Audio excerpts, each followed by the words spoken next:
Hey, how's it going and welcome to another video. Apologies if my voice sounds like weird and scratchy, I've been feeling a little sick lately. I hope it's not the you-know-what virus. I'm not allowed to say the word or else I'll get demonetized.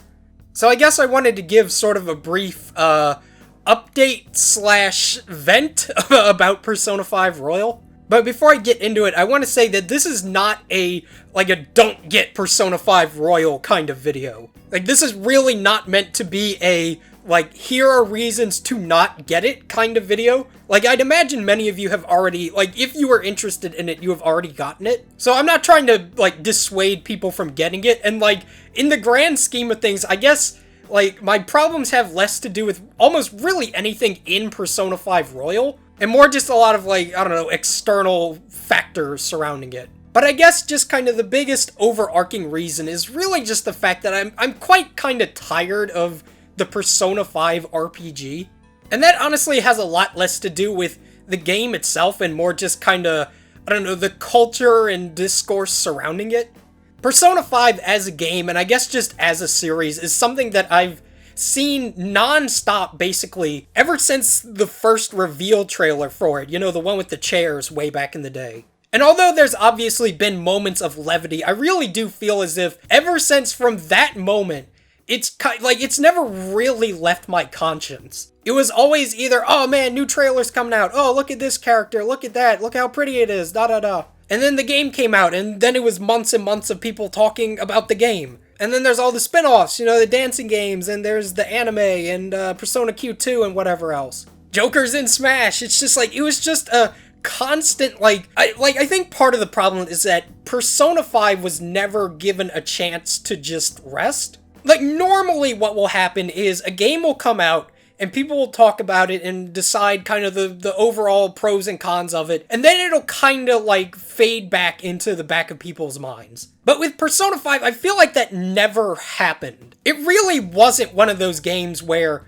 people play it, people kind of make up their minds on it, and then they move on to the next thing, I feel. It was just constant, right? But man, just the overall discourse surrounding this game is just, it's really infuriating. I think I mentioned on the podcast that I did with Jamesy Too Cool and Mel Ketchy about a month ago, which you should totally check out, by the way. I said something along the lines of, I feel like I've been stuck in 2017 for 3 years. Because it's just been, 3 years of people bringing up the exact same things over and over and over again, and it's like fucking Groundhog Day. The natural thing that would happen is, Persona 5 comes out, and people are like, oh yeah, here's the good things about it, here's the bad things about it, whatever, let's move on.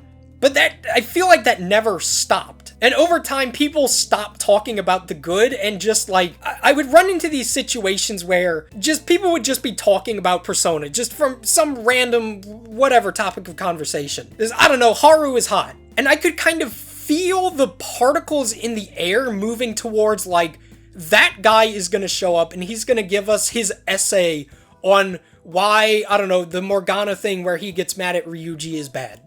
Some just mega-minded thing nobody has ever thought of before. And then the argument would break out, and then it would either turn into the Persona 5 dog pile, the Persona 5 killed my dad and fucked my mom dog pile, or it would become, the argument, you know? And that's not a fun sensation when something that you just, even though you acknowledge its flaws, you still enjoy it at the end of the day, when it almost feels like that's a no-no. When you say, I like Persona 5, that guy is gonna show up and try to, debunk your enjoyment of it. And back a few years ago, that was more or less, I wouldn't say fine, because it was still annoying, but it was to be expected.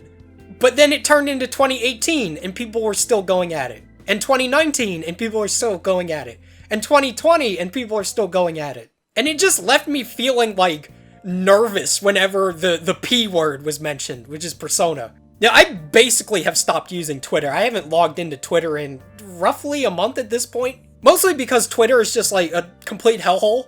For every one good, funny meme or whatever, there's about 4 or 5 guys with just the most inane, stupid opinions about things, or some new, wonderful political belief that's gonna save the planet. But Twitter is just the ultimate breeding ground for just the most inane, horrible opinions and arguments.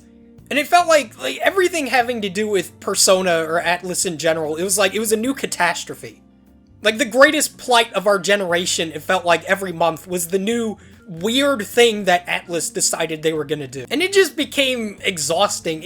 It's kind of like, imagine you have, I don't know, a favorite drink.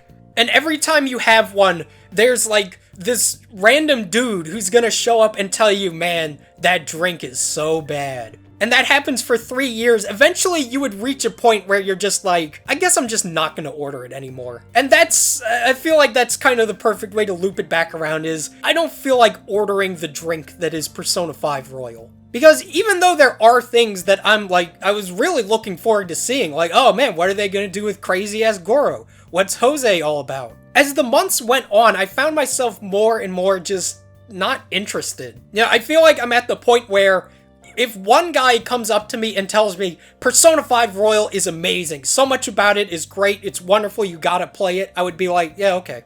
And if some guy came up to me and said, Persona 5 Royal is horrible, it's like worse than the original, all this new shit is bad, I would be like, yeah, okay. It's just ambivalence at this point. Which is weird because I'm actually really excited for Scramble. You know, that game looks awesome. It's like a new Persona 5 action game. It's like a Muso. It's gonna be, oh man, it's gonna be so cool, dude. But I guess part of the difference is that Persona 5 Scramble is a new thing. Like, it obviously still uses the characters and setting and concepts from Persona 5, but it's still a new creation. It's not Persona 5 with more stuff. And the Persona 5 well has kind of it's just been poisoned for me, you know? As much as I do thoroughly love, like, most of the characters and the gameplay and the soundtrack, and almost every confidant, I would say, is at least okay. It's hard for me at this current point in time to, like, feel a real desire to play Persona 5 and not expect just, like, bad memories to resurface. Plus, the fucking thing is $60. Like, I really don't feel as if this should be a $60 game. $40, I think, or maybe even, like, 50, I think would have been more than fine. And the other thing is that, like, I really do feel as if this is one of those kinds of things where I can kind of just watch the cutscenes on YouTube and, like, just feel about as satisfied. I had the same feeling when I went through Catherine Full Body of just, like, that was fun and that was fine, but, like, I probably could have saved that 30 or 40 bucks. But yeah, that's kind of where I'm at right now. Ironically, it really has a lot less to do with Persona 5 Royal itself just as a thing. And more just like, I just feel like not enough time has gone on for me. Sort of just burnt out and like jaded about people that are jaded about Persona 5. Not from the perspective of like, stop being mean to the game. And more just kind of like I've just seen it so much. But yeah, in time, I'll definitely get it. Just for right now, I'm chilling. I've been consumed by Animal Crossing anyways. That is my new existence. But yeah, thank you all so much for watching. I hope you all enjoyed. I'll see you guys next time.